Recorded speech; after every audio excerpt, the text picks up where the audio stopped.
Live, right? I'm ready whenever you want to go. Sure, we're just waiting to go live here ourselves. Okay. Jay's Rock's good? Good to go? Everybody ready? Yep. Good morning, everybody, and thank you for coming. My name is Sergeant Jason Robillard. That's Robillard. I'll start off this morning speaking to you all about a virtual kidnapping scheme that we've been made aware of here recently. Vancouver Police are warning the public after two students from China were targeted over the weekend in separate and elaborate extortion schemes dubbed virtual kidnappings. It all starts when the students receive a phone call, sometimes from a number that appears to be from the Chinese consulate. They're advised that there is a warrant for their arrest in China, or that the Chinese police need their help with an investigation. The suspects eventually convince the victim to make fake videos indicating they have been kidnapped or the victims of other crime. The videos are then sent to the victim's family members who are extorted for money. The victim is then told to go to a motel or a short-term rental to hide from Canadian police. The victims are generally young women in their 20s from mainland China who are in Canada studying on student visas. We want to remind all foreign students that the Chinese police will not arrest you in Canada or ask you to take photos or videos of yourselves pretending to be the victims of crime. Legitimate contact from the Chinese authority will be through your local police. We are here to help you. If you are confused or scared, reach out to your local police department in Canada. The VPD received 20 reports of similar extortion attempts in 2017. There have been 2 reports so far in 2018. Investigators from the VPD's major crime section are investigating, but believe that the suspects are likely not in Canada. The VPD is working with Chinese officials and other police agencies and is asking anyone with information about these crimes to call the VPD's major crime section at 604-717-3679 or Crime Stoppers anonymously at 1-800-222-8477. I'll open it up to some questioning now. You said there were 2 students over the weekend and the RCMP had 6, I think, last year. Do you have any idea what the total number we're looking at in this province is? I don't have that total right now. I don't think it would be appropriate for me to speak about the province, but I can speak to you about Vancouver and say we've had these 2, what I would describe over the weekend as back-to-back, which are ongoing investigations, so I won't get into that too further. But just seeing this, it's a very troubling crime, and we want to bring this to everyone's attention and make sure that there's awareness, and we're also looking for witnesses. Money will pay in these incidents? Yeah, generally money is paid by the families as they believe that their children are the victims of a kidnapping, but that is definitely the end result, and the goal of these criminals is to get the families to pay money. In all of so the cases, like you have the 2 this weekend and then the 20, so for all of those cases, did the people end up going to this motel, making the videos, sending it to the family like the whole way through, or were some of them just, I've had this weird call? What I can tell you is the circumstances are similar. What happens is this elaborate scheme comes through a phone call. Looks like the victims appear to be similar, but it all starts off the same, but some have branched off and not gone as far as others. I can tell you that in 2017, only one of those 20 has gone through to an actual, what we call a virtual kidnapping. The 19 were a variation of it, and these schemes go in layers where they will get money throughout different processes, and some victims will go further than others, and some won't go as far before the police are involved. How many was their money paid? I don't have a total of money, but I can say it does involve a substantial amount of money that is paid or what they're requesting to be paid. Like $100,000? I don't have the ballpark of that, but it is definitely quite a bit of money. And not to mention the families that are getting these videos of their loved ones potentially kidnapped. It's quite a horrifying experience, so we're also wanting to bring awareness just for the families that are victimized in this, receiving these videos and are paying these ransom, believe that their loved ones are kidnapped. It's quite horrifying. Can you run through the logic of why someone would make their own kidnapping video in this case? What we're seeing is an elaborate scheme, and it's targeting certain individuals that will believe this and that have believed this and believe that Chinese authorities can arrest them in Canada, and I think that's the biggest thing, is the fear of being arrested. So we wanted to make that clear here today, that you will not be arrested by Chinese authorities in Canada, that the Canadian police will have something to do with that, and that if anybody is telling you they are a Chinese police officer and that you will be arrested and they're asking for your help, either an investigation or your fear that you will be arrested, please contact your local police force. But if they're getting talked to by somebody who's pretending to be the Chinese police, yes, what's the argument for them to make a kidnapping video when it's supposed to be the police who are on the phone with you? Why would the Chinese police ask for a video, and what's the argument or the line that they use? Well, that's just it. The line is that they will be arrested. They're holding that over their heads, and they believe the person on the other end to be a police officer from China, and they believe everything they say, and they start following it. Some have gone so far as to do the virtual kidnapping, which we call it, and others haven't gone quite that far. But each stage of this, there's an opportunity for these criminals to get money out of the families. The victims in general, are they college students or? Yeah, in general, and typically they are students here in Canada and are from mainland China. What makes you say in the press release that EPD believes the suspects are operating on China? Our investigators believe that through the course of their investigation and through evidence that the suspects are not here in Canada. So we're working with other agencies locally, and we're also working with Chinese officials as we speak to try and track down the individuals responsible for these crimes. And the second question is, people have been getting calls on their phones, not necessarily international students. Do you believe that they are coming from the same people operating this virtual kidnapping scheme? We're not sure. In general, what we're asking, there may be somebody out there with information that might be able to help us out and sort of locate the area where these criminals are finding their victims from. We're still in the process of trying to locate where they might be looking to what we call fishing for a victim.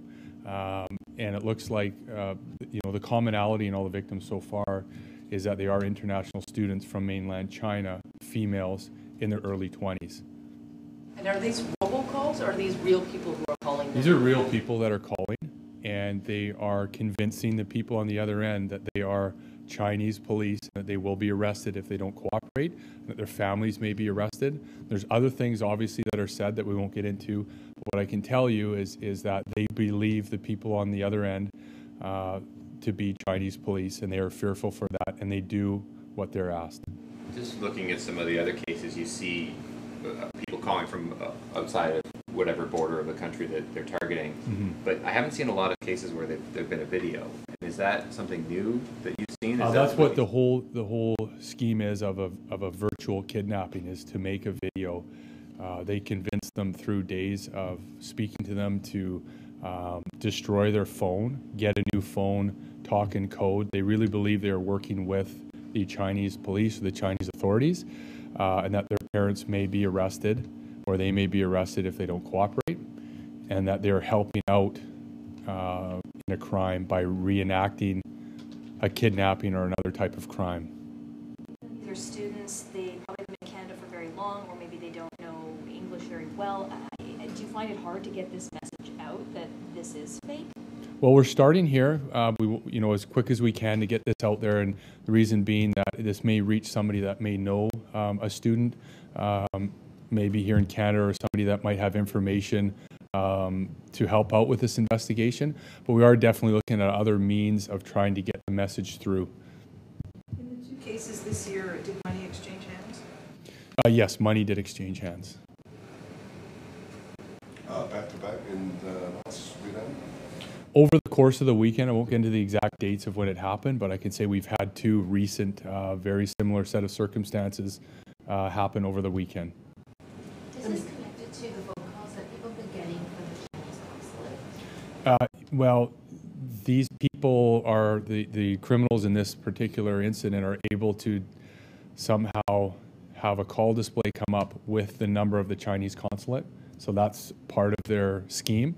So when they call you, the number of the Chinese consulate comes up. So they do believe that they're calling from the Chinese consulate and that they are possibly Chinese police. So they buy into what they're telling them.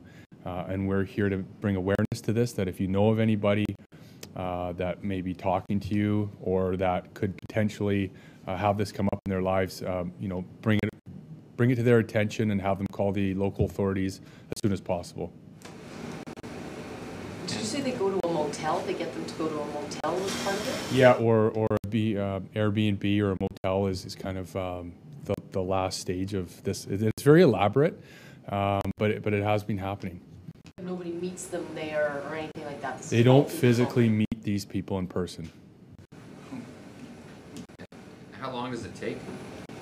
It varies, but it's a fraud and it's an extortion where these people are in fear of something, and if they don't do it, there will be a consequence, and the consequences is being arrested or something else. So it can take as long as it takes, but generally speaking, it's over the course of a few days. How much money was involved in the investigations? I don't have that right now, and those investigations are still ongoing. And they are then told not to contact their family, I assume, in order to make this work. Yeah, and there's a lot of fear and threats that are sent towards them, and especially not to contact your local authorities, not to contact your family. So the family basically receives this video of their loved one being tied up, potentially kidnapped, and they feel that it's true, and they'll pay the ransom when in fact they're not being kidnapped. Do you know of any warnings of this on campuses in Chinese language, like to try to get the message out? Yeah, we're working on that. We're working with our partners throughout the community to try and get the messaging out there, and we're also asking the media if you have any other outlets to please pass it on. We will be posting something on our website here. We're going to have it translated today, hopefully. So we are working at other avenues of trying to locate the best way to get this message out there that this is not real and this is a crime and this is a fraud. When people are making the videos to be put up, are the instructions coming through by phone? I believe so, yes. The instructions are coming through by phone. Could we see the videos? I'm sorry? See the videos? No. Yeah, those. No, we won't be sharing those videos, and those are all under investigation. While we're here, I'm just getting a note from the newsroom about apparently the VPD got a notice from the police complaint commissioner about proceeding against them, 2 officers in the Jamil Moore Williams case. If we could just pause because we're streaming live, and just for us, we can move into everything. Is there any other questions related to virtual kidnapping before we move on? Okay. The whole thing has been going on like over a year. So is there any progress in solving these problems and in the future can stop this from happening? Well, it seems to come in waves, and right now we've seen, this year we've had 2. So we're on top of it right away, and we definitely take steps to try and prevent this. And I think everything that we have to do is to start with messaging to get it out there, that and awareness that this is happening, and that what you can do to help prevent it. And basically that's, if you feel at all, you can call your local police and ask us for help. Which region in China has I don't have that information right now. I've just been told it was mainland China, and that our investigators are currently working with authorities in China, locally and the consulate level, and police officers in China to try and solve this case. Is there anything that you think would help with the investigation of this, or just the prevention of this crime, like disabling spoofing, for example, might be something the phone companies could do? Yeah, that could be something, but the biggest thing we're here today is awareness. We want to make sure that people are aware that this is happening, and that it does occur here right in our city. So we need to bring this to the right people and get the messaging out there. Did you see the Google Duplex demonstration? No, I didn't see that. An automated voice call.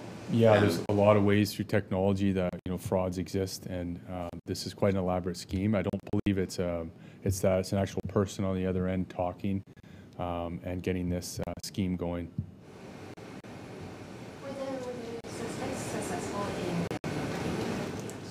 there was money obtained over the weekend. Yes, I can say that. In both cases or just in one? In both cases, yes.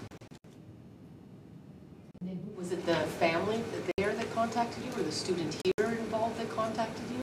I can't really release that information right now because they're both active and ongoing. So the families wired the money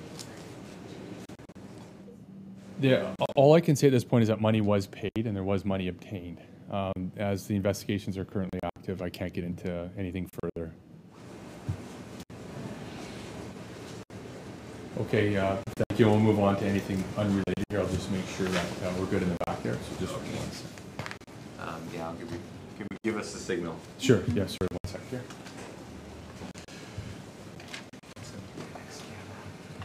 iPhone 16.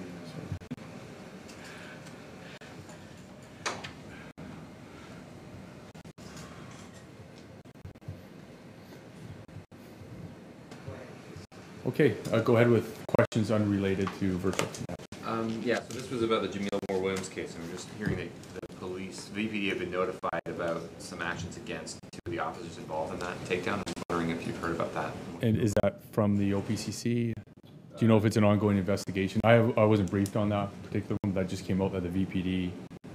I just elaborated. That's just what I've been told right now, and I haven't heard directly from the OPCC on that yet. Okay, I would have to check with our professional standards section if there's been a complaint.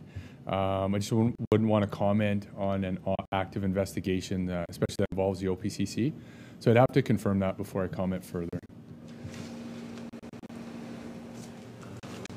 Any sort of update with the Suyi Liang's disappearance? Any sort of update to the case there? We don't have an update at this time other than what my colleague Jason just had put out there, I think about 2 or 3 weeks ago. So yeah, we have no updates at this time. I remember a little while back I talked to you about the $10,000 assessment from the information office here at the VPD. Does that ring a bell? Just about how the inventory of the items that were seized on the Japanese side as part of that project to reduce thefts there. Okay, yeah, and there was an inventory done. Okay. Yeah. I vaguely remember that, sorry. Yeah, you and I were changing emails about it. I thought this might be an opportunity to ask you about it, but yeah, I don't have too much info about that. But did you have a specific question or? The question is, why does the VP think it's acceptable to ask a journalist to pay $10,000 to keep track of what its officers are doing? So we asked a journalist to pay. Sorry, I'm not. Yeah. Okay, I It's don't okay, have that don't worry information about it. right now. We can maybe. We'll talk off camera. Sure. Okay.